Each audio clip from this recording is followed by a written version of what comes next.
100-meter high hurdles from the girls. And this is event number 4. We're going to step 1 through 3A. The 4 through 6A, that will happen later in the afternoon. But this is 1 through 3A for the small schools.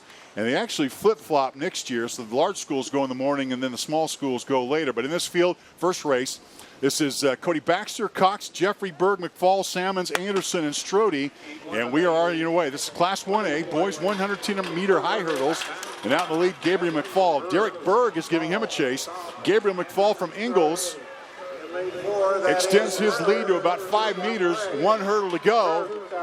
And in lane 4, Derek Berg from South Gray, it looks like the winner. And again, top 2 advance to the final. Shendo of the event, which is late in the day on a Saturday, but I've seen you after the meet's over, and you still got a big smile on your face. So this brings a lot of joy to all the workers who are involved in this event. It seems like a real happy event for everybody to be involved in. Well, we have people that come from all parts of Kansas to help run this meet off. 350 plus volunteers are here for 2 days. Actually, we've been working on this all year long just to get ready for these kids to have championship caliber competition. Second leg, this is Matt Richard, Dallinghouse, Michael Spare for Clifton Clyde, South Coffee County's Chauner Ludoff in lane 4, and 1 hurdle to go, and it's going to be lane 4 away. This is Connor Ludoff from South Coffee County. Is that the opportunity to join the team at the High School Activities Association?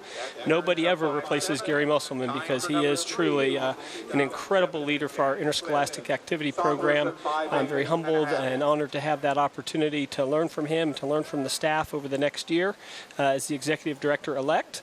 And then a year from now, in July of 2018, I will inherit the role of executive director. And I'm so excited to be joining that team and looking forward to serving our member schools and the student athletes of Kansas. So this event, as we go to the boys 110-meter high hurdles, Class 2A, this is the first of 2 preliminary races. Ince, Tweed, Penner, Maitland, Maradiata, Hoover, Waters, and Combs. In lane 4, Caden Meitler out of Smith Center. St. Mary's Colgan's Cash Moretta is in lane 5. And lane 4 extends himself. Caden Meitler out of Smith Center. Yeah, the best seat time, and one guy goes down, but Maitland pretty impressive there in that race. Toby Penner, I'm sure if that's really a pleasant term, but it kind of is it not? Well, it actually is. We've got 9 field events going on simultaneously, 2 out in the field with our disc and javelin, 2 high jumps running concurrently, shot put, 2 pole vaults running concurrently, long jump and triple jump side by side, running right towards the finish line today, which does pose a little bit of a challenge. Yeah, has anything ever happened along those lines? No? Well, we try to get some flagging and some protection out there, but we're taking care of the kids. Class 2A, second prelim, Caleb, Rich, Madison, Casper, Gaskell, Barash, Smith, Giles, Crabtree. In lane 7, Matthew Giles makes a charge for it, but here's Ryan Barash. Barash, lane 5, and then Zach Gaskell from Sacred Heart. And it looks like Zach Gaskell is going to win this prelim. Jensen, Brett Fry from Council Grove, and Hoisington's Jonathan Ball. That's our 8 competitors of this 8. Best time, at least in the prelims, Cimarron's Nicholas Ast at 15.30.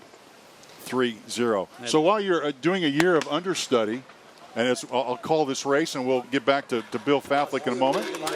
Lane 6 out strong. That would be Gunnar Jensen. Jensen's in lane 6, getting a challenge from the outside. Jonathan Bell from Hoisington in lane 8. But lane 6, Gunnar Jensen, and Jensen looks like he's going to win. Jensen, heavily wrapped knee. Got a challenge. Pleased to see that the weather is so good and that things are running so smoothly.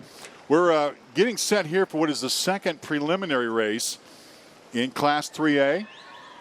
And your field looks like this. Christopher Ball from Hoisington, Sabetha's Mason Engelken, Kingman's Seth Seaman, Casey Valley's Tyler Watts, Nemaha Central's Zachary Boysing, Hayden Broyles of Jayhawk Lynn, Cherokee Southeast Jarrett Brumbach, and then Keaton Koenig, who is out of Riley County. Again, top 2. Tyler Watts in lane 4 has the best seat time, 14.67. That's the best seat time overall in Class 3A. Boy, that's good to point that out. He's below that 15 mark that you talk about.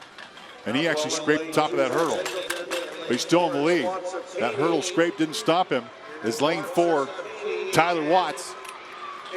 And Watts extends the lead. Last hurdle runs smoothly. Up lane 3, Holcomb's Carter Blackburn in lane 4. Cale Mills of Clearwater in lane 5. Bryce Stegman of Pratt in lane 6. Dalton White in lane 7. Caleb Zimmerman of Eudora in lane 8. And they are away and quickly out of the blocks. Carter Blackburn of Holcomb. And he is not taking any chances. He is well out in front, Leon. Well, he took off early and just kept going. Man, that's a very impressive win by Carter Blackburn, the Holcomb Longhorn. And they have had a terrific amount of success in sports this year. They won. Well, the girls are just running under 15. Remember, this is 10 meters further, higher hurdles. So, yeah, you're going to add another second or two to what you're seeing. Is there a reason for the extra 10 meters? To make hurdle hustlers have to work a lot. Takes a little while. I understand the higher. Which, by the way, they got done very quickly. We did not have a whole lot of delay here. Again, we'll keep an eye on Cameron Wilson in lane 4. Right next to him, though, Jack Mole. Boy, looks like choreographed, synchronized dancing the way they're all going over those hurdles together. Well, Wilson got a little bit far back in that first hurdle. Now he's having to give chase against Farad. And Farad ends up winning that. Wow, Scott City. And Noah Green out of St. Thomas Aquinas in Overland Park, a school that has just had tremendous success winning state championships in all kinds of sports the last few years. They just won another golf title. Their baseball team is competing across the way at X Stadium. They won the 5A title a year ago. One of the best pitchers in the country. Boy, and that is Green off to a great start. He is out quickly. He got a great start, and he is just leaving the field behind.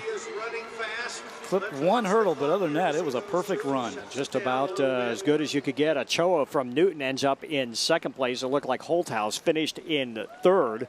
We'll see what the time is here as the official results come up in this prelim. Again, the top two, and then fastest. Wow, this is going to be a great race. Again, Austin Mullins, he is in lane 4. Zach Williams from Valley Center, he's in lane 5. Zachary Schieffer from Lenexa St. James in lane 1. As here we are off and going, and that is Austin Mullins out to the lead in lane 4. Liberal Redskin. He kicked a hurdle, almost went down, kept his balance, and he's going to hang on and win this. And that was Bretton McCain of Topeka Seaman in lane 2, who's only gone 15:43 this year, and I guarantee he probably went on and have a pretty good football career at the University of Kansas. Indeed he did, and some of the really great sprinters coming up there from the Northeast and the Kansas City area, and he certainly added to that list. So here we go. This is Heat 1, Class 6A. And Adrian Brown of Derby, you want to watch. He's in lane 4. And his teammate, Braden Richardson, right beside him in lane 5. And then that's Legato of Overland Park, Blue Valley in lane 6 as they are away. And quickly out, that is Legato, Dominic Legato. And now here comes Braden Richardson. And Richardson pumping away in lane 3 and being challenged in lane 1 by Bell. Man. Wow, there was some... Bell came right out of nowhere the last 2 hurdles, and he may have taken that one. And we're looking at some people in 6, Bill in 7, Springston in lane 8. Again, lanes 3, 4, and 5, as usual, are the lanes you want to watch, although we have had a couple of surprises already, especially in that last heat with Bell coming out of nowhere to qualify for the finals.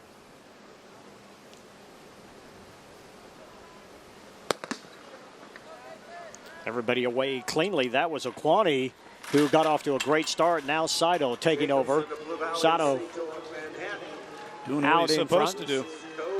Boy, and he is pulling away, and he's going to have an impressive time. That one's going to be well under 15 seconds as well. And Ko Sato looks good. You know, Rod, we talked about some of these athletes. We described them as long legs and arm. Saito did.